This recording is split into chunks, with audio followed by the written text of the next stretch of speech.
Musical Talk, the UK independent musical theatre podcast.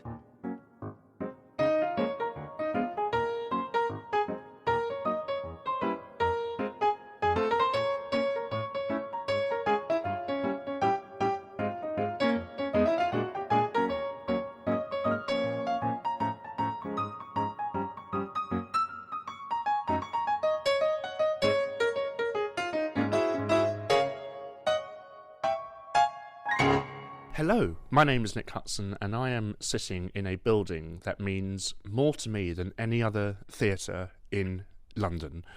It's not the Palladium, it's not the Dominion, it's not the Drury Lane, all those are lovely. This is a very unique theatre in southwest London called the Polka Theatre for Children, and I'm sitting here with the two bosses in charge, you could say. Do you want to introduce yourself? Yeah, hi, my name's Helen and I'm the Artistic Director and Joint CEO. And I'm Lynette Shanbury. I'm Executive Director and Joint CEO. And thank you for agreeing to chat to me on Musical Talk about this, as I said, this very important theatre. What's your history with the theatre, if I can just get your backgrounds? Were you here as a child as well? I wish. Yeah. I absolutely wish that I had this as a child. I think I say that sort of like on a daily basis, looking around at all the people enjoying it. But no, I grew up in the middle of the countryside with no access to theatre, really. So this is an absolute game changer. But I live locally. I live on the other side of Merton in Mitcham. And I came here about a year and a half ago with my niece, who's about 4.5. And we came to see a show here called Ready, Steady, Go. And on the way out, she burst into tears about the fact that the theatre had to end at some point. And I think way in here, I burst into tears. yeah, and I think it was at that moment I just kind of had this epiphany about the absolute impact and potential that theatre can have on children, and was incredibly fortunate then to be able to apply for a role here as well. So I didn't get to see any shows here as a child, but I'm absolutely making up for it now. Definitely. And Lynette? I'd not been here as a child either, but I kind of grew up with a lot more theatre, living on the outskirts of London, kind of coming into central London, seeing shows. My first memory is actually of Lulu in Panto in Peter Pan, and I just remember how exciting it was to see her fly. That was very cool. From that, I did a lot of sort of theatre at school, but then I kind of moved away from it. Went and did a geography degree, but never really gave it up. Ended up working in the professional theatre sector and kind of started working in children's theatre, not here, but at another venue called Little Angel Theatre, which was wonderful. And I've been here now at Polka for nearly 5 years. So I've been here all through the kind of big changes that have happened to the building as well. And also the shutdown as well. The shutdown. Sorry to give you post-traumatic stress disorder, but I mean, it's amazing it survived that, and it probably shows how important this theatre is, that you've had the chance to kind of look at it and think, what can we change here, I guess? Is that how it came about, this kind of refurb?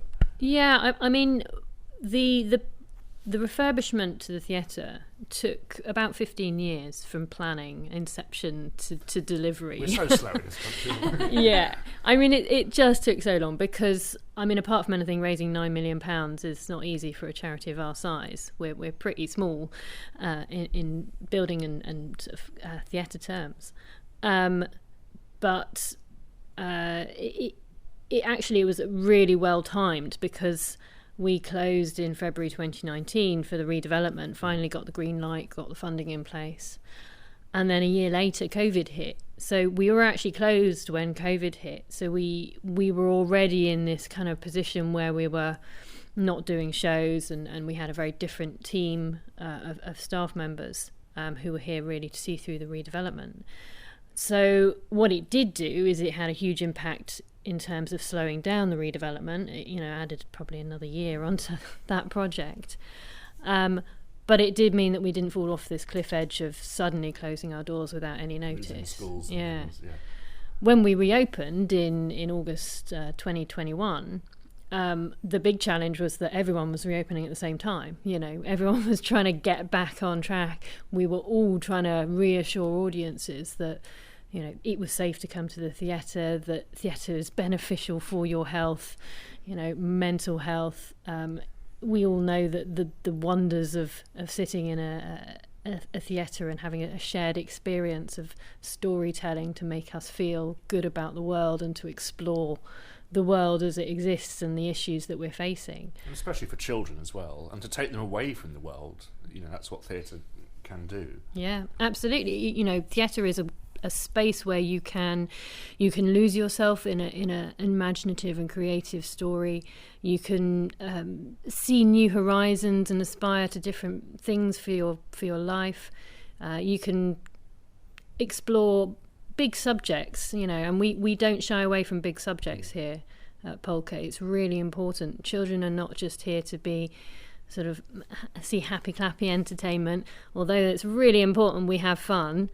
It's also about exploring the big issues and doing that really carefully and in a very sophisticated way. Children's theatre is incredibly sophisticated. I would guess I would have been coming here from about 1990 to 1997, probably. So I guess it wasn't the heyday, but for me it was the heyday, because that's when I remember coming here. I remember seeing The Giraffe and the Pelly and Me. We've had David Wood on the show a lot, who lives down the road, and he's obviously a big part of this theatre, and he talks fondly about it as well. The BFG, The Giant's Baby or something like that, and the Firebird. Yes, I don't know why that was here, but I can't remember anything about it apart from the moon lit up and then the witch would appear. It's kind of very, very vague, but very, very strong memories of this theatre. And it's so nice that we're able to be here, sitting in one of two venues. We're in a studio at the moment, which is bigger than most studio spaces in London. Yeah, we're really fortunate. This is our adventure theatre, so it's a sort of roughly 100-seat venue that is absolutely malleable and can be changed into any shape you really want it to be. And it's really useful for visiting companies who all have different requirements with shows and things. But it's designed specifically as a kind of early years theatre space. It's sort of a lot of the shows involve sitting on the carpet, on the floor, and being very close to the performers and close to the action. But also we've found that it's actually a really nice playground for shows to test out ideas in and to sort of experiment with different ways of working with children's theatre. And it's kind of, absolutely transforms every single time there's a different show in here, because it's such a kind of wonderfully malleable space. It's also got blue walls, which I learned when I started working here, is it means it never goes completely dark. So okay. for young children, it's not a black box space, it's a blue box space. Blue box. Yeah, it's very exciting. So we've had a quick walk around already, and this theatre, even though it's technically closed, there's no shows running at the moment. It's still full of life, isn't it? Which is lovely. Yeah, absolutely. Every day we are hopefully the epitome of what a community theatre looks like. We open our doors. We're closed on a Monday, but we open our doors Tuesday to Sunday to anyone who wants to come in and share the excitement, the fun, the joy of just playing in the theatre space. We were designated warm space, so families are very much welcome to come and enjoy the spaces for free. You don't have to buy a ticket to be able to access Polka's play den and the sort of playground and the surrounding areas. So hopefully, I mean, as you can see, we get a huge amount of traction from people who just come and use the spaces on a daily basis without necessarily engaging with the theatre that's going on as well. And can you tell us about any shows you have here at the moment? Yeah, absolutely. We've got a show in our main house called Jack v Giant, which is a sort of a play with songs. It's based on the story of Jack and the Beanstalk, but it's kind of very much a reimagining.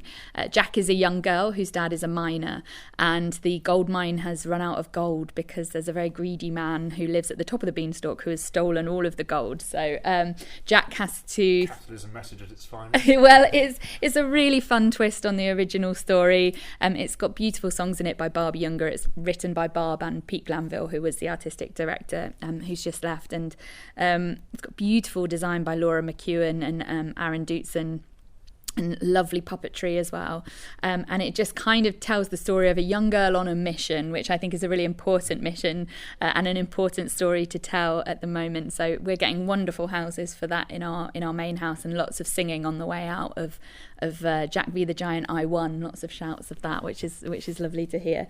And we're just about to go into rehearsals on Monday for a show in this space in the Adventure Theatre called Let's Build, which is devised and created by Trina Howder, designed by Verity Quinn, sound design by the amazing Arun Ghosh, and lighting design by Rajiv Patani.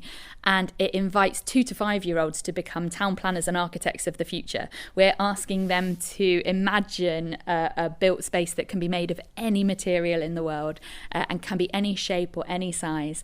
And we have 2 sort of clowning performers who have never built anything before in their life who are going to attempt to, and then it's interactive as well, so we're going to invite the audience to come up and to live in that world and to recreate that world with those performers as well. So it's a really, really lovely piece for that early years audience. And I guess that's something that would only work in this space. It wouldn't work in the auditorium, would it? Absolutely. It needs the kind of level playing field that the performers and the 2 to 5-year-olds have exactly the same kind of authority over the interaction with the piece.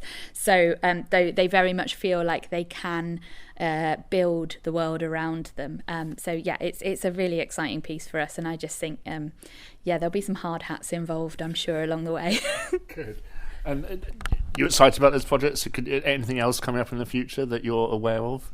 Oh yeah, fantastic. I can't wait for Let's Build, because I think interactive theatre with early years children is just brilliant. You never know what's going to happen. No. It requires a lot of the performers, a lot of the creative teams, and sometimes you get the most incredible surprises and joyous revelations from these kind of shows that I think I'm really excited about. Let's Build.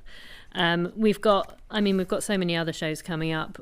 We've got in the main house again, which is our 300-seat sort of proscenium space. We've got The Lost Spells, which is a co-production with between Polka Theatre, Watford Palace Theatre and Theatre by the Lake with Goblin Theatre. And that's for our sort of older age range, the 6 to 12-year-olds. Beautiful adaptation of the book by Robert Macfarlane and Jackie Morris with amazing songs. It's a musical. That is going to be such good fun. It's only here for 4 weeks before it goes off on tour elsewhere, so catch that if you can. So do you produce your own work here? You're not just a theatre that someone can go to and say, we want your space for 4 months or 4 weeks or whatever. How does that work out? No, absolutely. We're a producing house, which I think is really important to Polka, because it allows us to stamp our identity and our kind of unique way of making theatre on pieces as well. So we make somewhere in the region of around 7 shows a year in-house, which is a lot for a producing theatre. But it's really exciting for us because it means that we get to develop relationships with the artists that are making that work, and we also get to kind of bring the whole polka team, the wider polka team, in on those projects, which feels really important. It means that we can also really investigate what the local community want from theatre, what local schools want from theatre, and we can kind of have a dialogue with our local community and those groups about the kind of work that we're producing. We absolutely are also a home for visiting companies. So we do visiting company seasons in the main house and in the Adventure Theatre. So we also get to look at all of the best work that's being made across the country, maybe internationally as well, and invite those audiences to come and interact with our local community as well. So there's a kind of a polka brand, a polka identity in that sense. And then also we're looking at, well, how do we kind of sing and shout about the best theatre being made everywhere else for these audiences as well. Forgive me, do you invest in those shows so they can move forward, or is it just we will give you a space for 4 weeks and then you can go and tour on your own? Yeah, I mean, every relationship is really different. So with each company, it might just be that they are on a UK-wide tour and we're a great destination for them to come and stop at for a week or a couple of weeks. It might be that we already have a relationship with that company long term. So we look at how we can work together in terms of technical space and premiering shows and things like that. And then also it might be that it's a company that we're looking to work with on another project in the future, longer term, and how we might co-produce with them or how we might commission those artists. So every single conversation is unique with every single different artist across the board. Because there is another theatre down the road, the new Wimbledon Theatre, which is just vast, isn't it? And this offers something so different to that. They have a studio space. Well, it reminds me of Richmond in a way, because you have the Richmond Theatre, then you have the Orange Tree Theatre, which is where all the more exciting trips were, because this is a space purely for children, which is excellent. I think the difference is that, I mean, one scale, their main house is absolutely huge, like you said. They're a commercial venue, so they're run by ATG, which is one of the big commercial producers, whereas we are a publicly funded charity, and that allows us room to not purely go for commercial gain on our productions. We're able to take more risks. We're able to invest in things that are important, that we think need to be done. Ways of pushing forward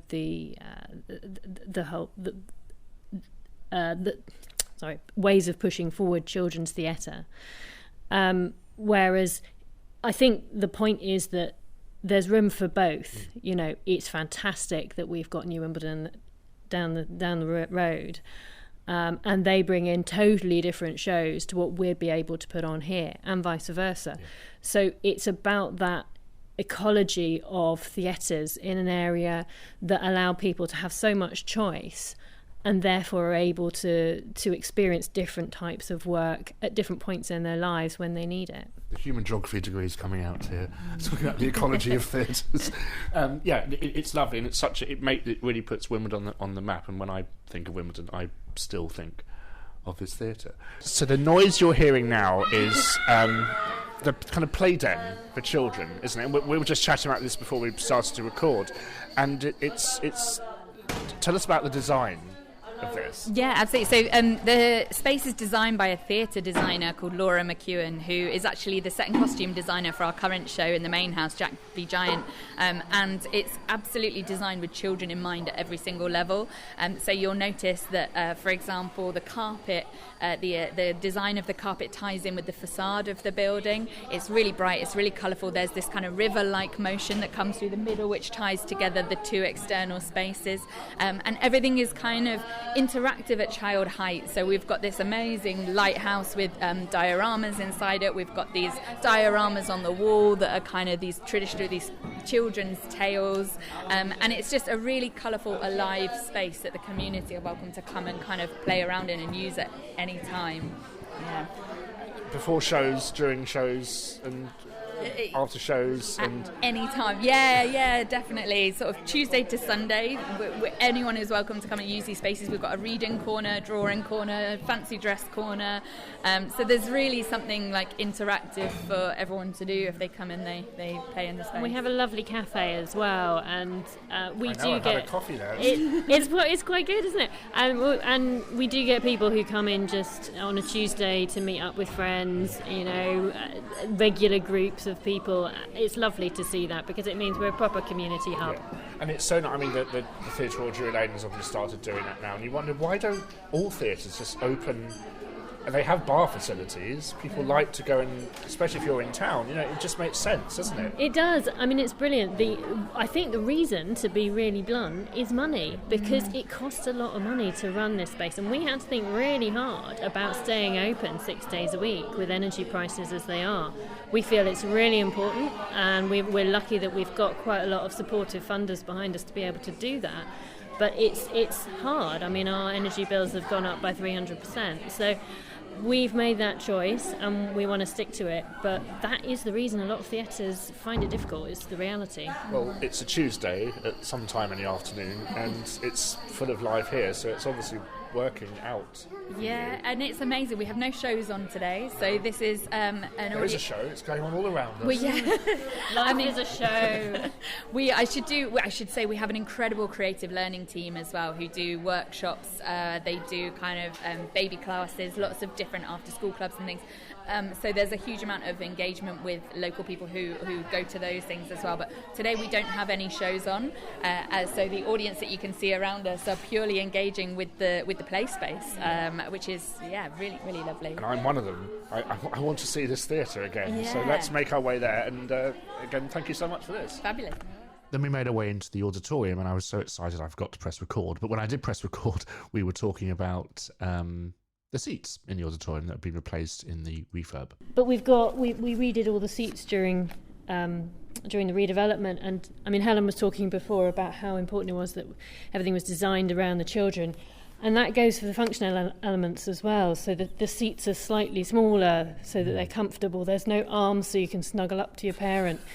Even when seats at the theatre swing up and down, you've got that little hinge you can get your finger stuck in. We worked with the chair designers to design a little cover, so you can't do that here. So it's all those things. Toilets a bit smaller, so that children can reach them. Hand dryers at a lower height. All those things to make sure that children feel the building's for them. Did you ever consider putting an aisle in? No, I think because it's only, You'd lose 17 across. 50 seats. Yeah, we'd lose too many seats. That's it. So we think because it's not that big a span, we've kept it as is, and we basically replaced the like-for-like seating. If we'd have put in an aisle, we would have lost too many seats. And when we're sold out, we don't want to turn people away. And everyone has a good view, which is what's lovely about it. It's stadium seating, I guess you could say. And so I'm looking at this kind of matchbox set. This is for the Peter Pan. This is Jack v Giant. Jack v Giant. Yeah, so this is Laura McEwen's beautiful design. It's all very earthy, all very kind of representing the two worlds of the mine and the beanstalk. And without giving too many spoilers away, there's a very magical moment with the lighting where the beanstalk grows in a very kind of like inspired and different way. And it kind of transforms between the beanstalk on the ground and then the castle, the gold castle in the sky as well.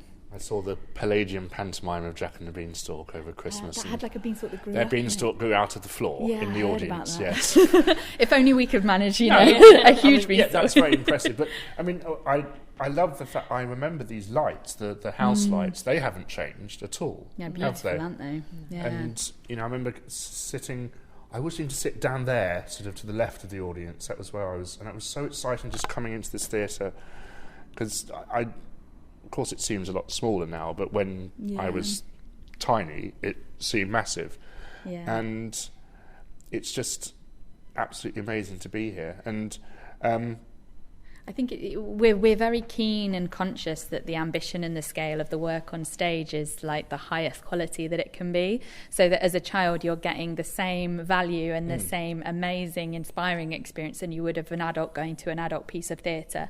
And we kind of, Well, there shouldn't be a difference between the two, really. Absolutely shouldn't be a difference between the two. That's the whole thing, is that, we make theatre for a child audience. They absolutely deserve the very best quality of performance. Because you've got to write for the parents as well, because they're the ones paying to take the children to the theatre. It can be a tricky balance, can't it, between entertaining parents at the same time that children are mesmerised and engaged with the show at the same time. So yes, it's something we're really conscious of. But in terms of the impact of a piece, it needs to hold the same value as any other performance piece that a parent would go and see or an adult would go and see. And there's a lot of responsibility running a children's theatre. That child may never have been to the theatre before. It will be their first experience, especially with all the schools that come here. A lot of those children would never otherwise get the opportunity to come to the theatre except on a school trip. So there's a lot of responsibility that we hold to make sure their first experience is absolutely magical, both through the show but also their experience of walking through the doors, so they don't feel that in the future theatre might not be for them. They've got to feel welcome. They've got to feel an ownership over this space and this kind of imaginative work, so that they feel welcome to come back here in the future. I was saying before we started recording, you'll hear the story again, but I think it is a very good memory of this theatre. I saw Giraffe and the Pelly and Me there, the Roald Dahl story. We've actually had a guest on the podcast who was in that show.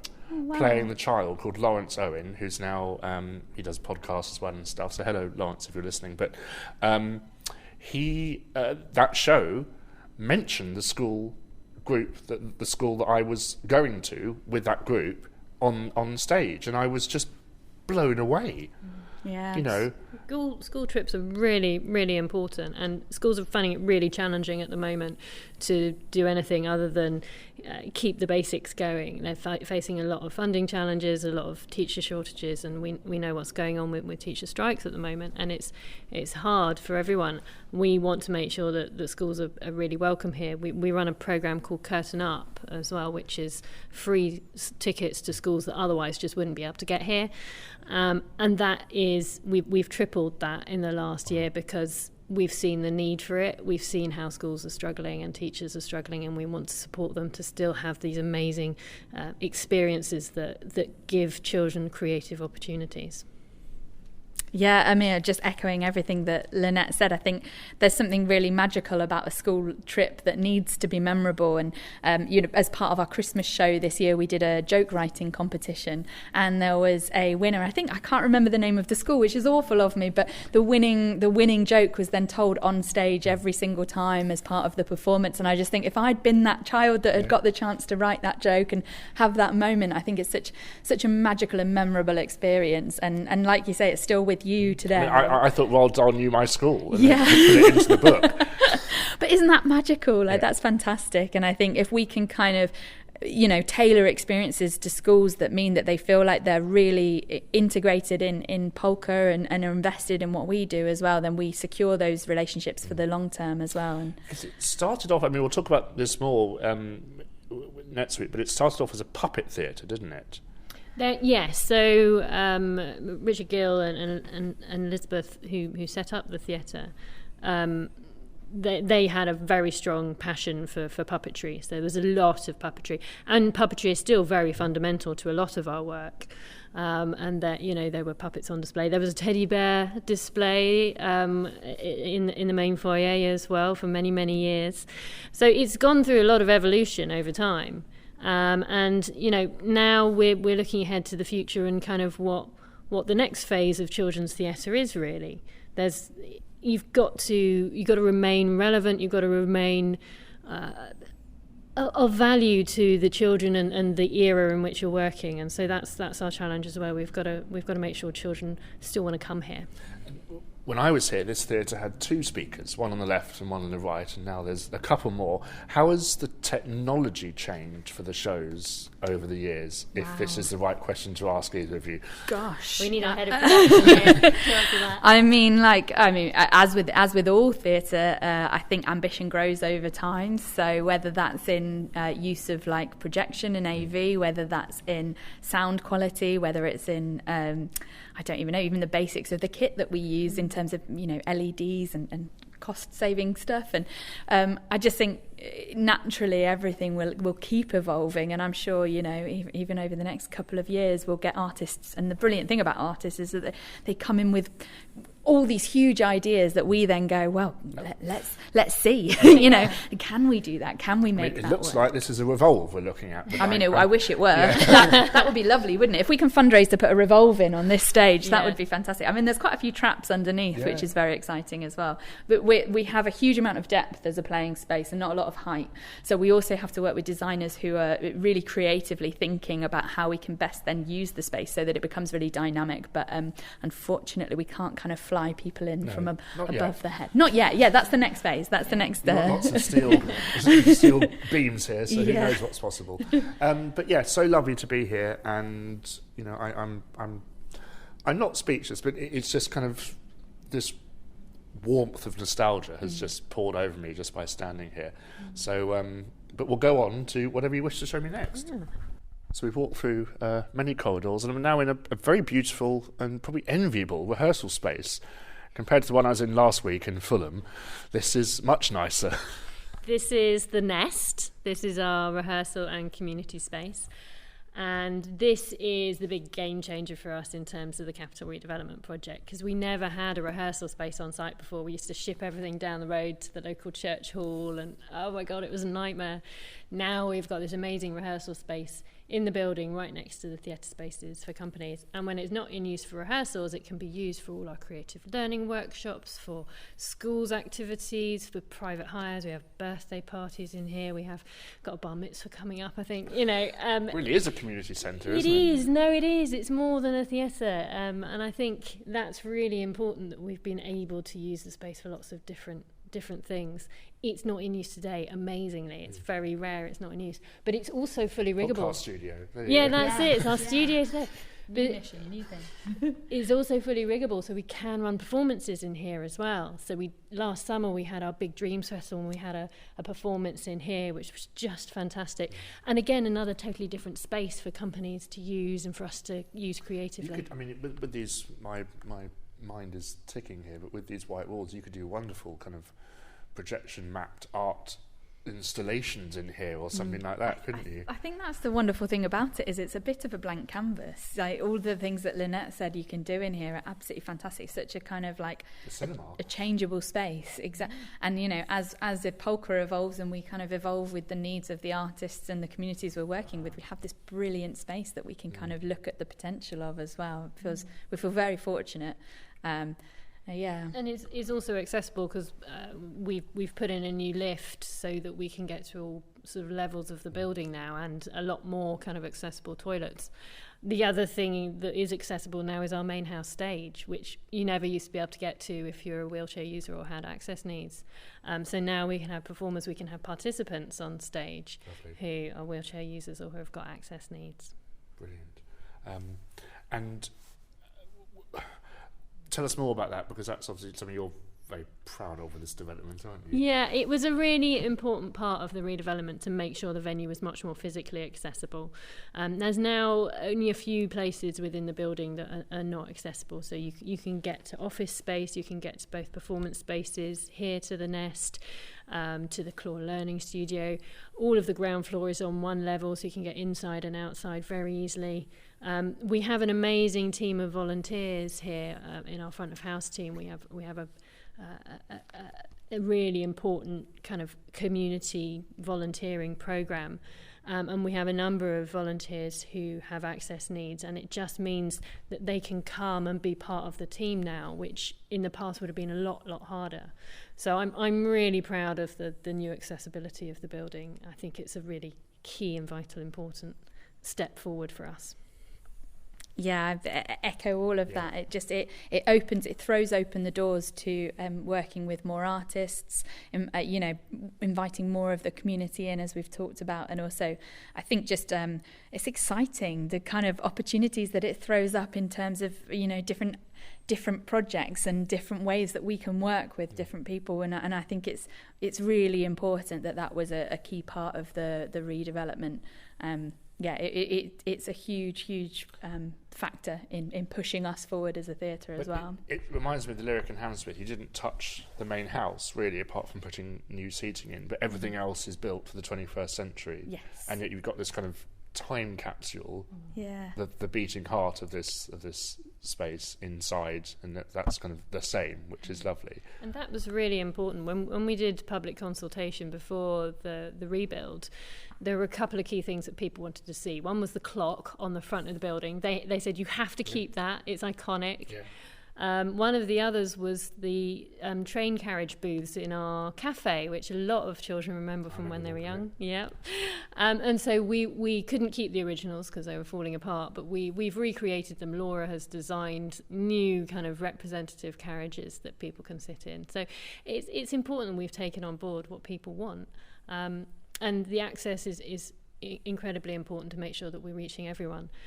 And the fact that the building is physically accessible means that we can also do more work that is accessible. We have a full programme of adapted performances, BSL interpreted, captioned, audio described, relaxed. We were the first venue to pioneer relaxed performances in 2007. So everyone's been copying us since then.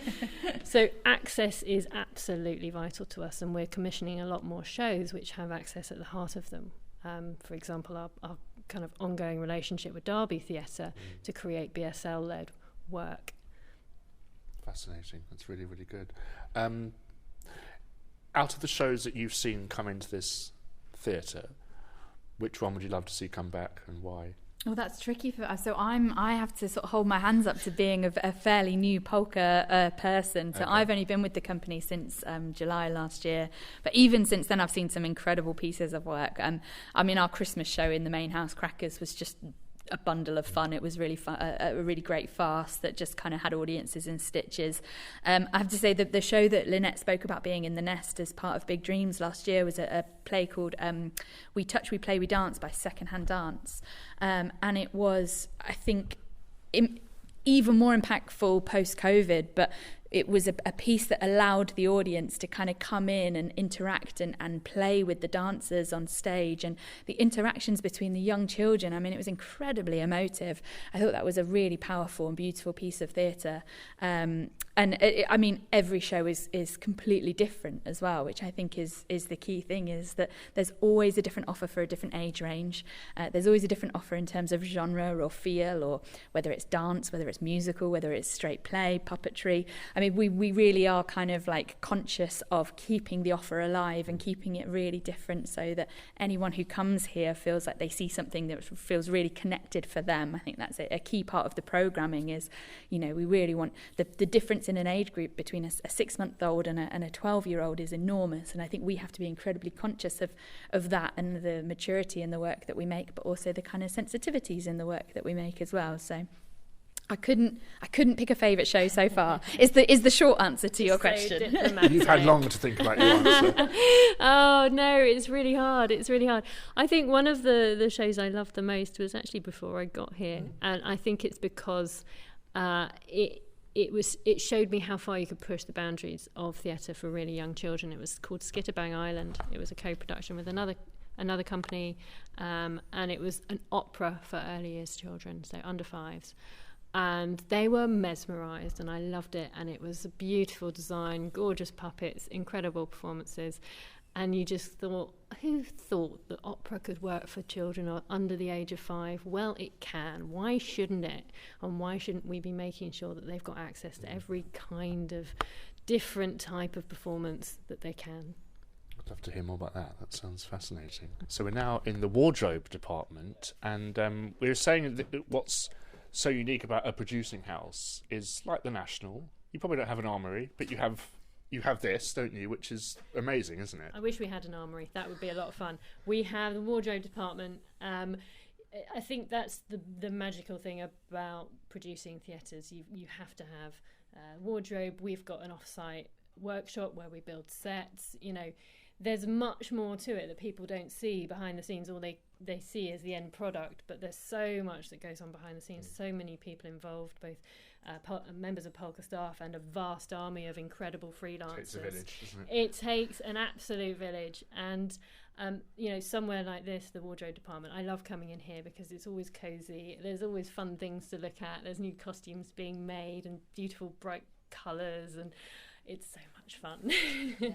There's also something about the smell. I was saying, like, you don't really finish a tour of a theatre until you've been to the wardrobe department, and the smell when you come in is so kind of homey and lovely. Yeah. And I'm just always absolutely in awe at the fact that a designer can draw something so sort of, I mean, in my view, bonkers and crazy and amazing, and that someone can make it, someone can bring that to life, and then it There's kind elves of in here, just kind of absolutely. And Annie, who's our wardrobe manager, is an absolute genius and brings together some of the most kind of ambitious pieces of costume design from the designers we work with, and an actor becomes the character through the stuff that they wear as well. And also, it's theatre, but especially in my world, musical theatre. It is the most collaborative art form in the world. So a lighting change might affect the costume. Costume might affect the lighting, which might affect the sound, which might affect what mood the actor... so many little dominoes can get knocked over. And the fact that you're all here together is so nice, because I guess no toes get trod on and things, and it's just kind of like, yeah, okay, fine, change that. We're not in any there's I'd no... love to say that was totally the case all the time, but we do like to have arguments as well. It's very Yes, important that we you are in have theatre, aren't we? passionate arguments about what's important. Discussions. Yeah, discussions, passionate discussions. But that's good. You get a creative sort of drive out of that. And obviously we love working with wonderful people who are lovely as well. That's important. And thank you again for showing me around this theatre. When I was young, this is what I wanted to do. So it's taken a couple of years. All I wanted to do when I came here to see shows was just go beyond and have a look round. And it's been such a joy. And we'll speak to you next week, or around then. Who will I be speaking to then? Roman Stefanski, who is our brilliant associate director, who has been with Polka for a very long time. I think I sort of mentioned to you earlier. He knows every inch of this building inside out, and he has the most incredible stories about the work that's been created, the people that the building has kind of welcomed and worked with, and he can give you a real sense of the ambitious You'll history. Remember all the shows I saw. He absolutely will. Yeah, definitely. Well, until then, thank you so much for joining me on Musical Talk, and thank you for showing me around the Polka Theatre for Children. Thank you very much. Thank you. Yes, that was an absolute joy to be shown around that theatre, and do join us next week where you'll hear more about the Polka Theatre, I hope, if everything goes well, where we'll delve into the history of the theatre more and find out more about the shows that I remember seeing as a child, because that's what I'm so fascinated to learn about, because memories from many years ago, they often kind of, did that actually happen? Was it real? Did I make it up? We'll find out. Until then, please visit our website, musicaltalk.co.uk, and all that other stuff, which you'll hear about in a second. Thank you to Helen and Lynette from the Polka Theatre for Children for showing me around. I hope you enjoyed that audio tour. If you want to get kids into theatre and you're in London, do check it out. It's wonderful. I shall see you next week. Until then, bye-bye. Thank you for listening to this week's episode of Musical Talk. To find out more about the world of Musical Talk, you can visit our website at musicaltalk.co.uk, where you'll find all our episodes, or you can listen on Spotify, Apple Podcasts, or YouTube. Please follow us on Twitter and Instagram at Musical Talk.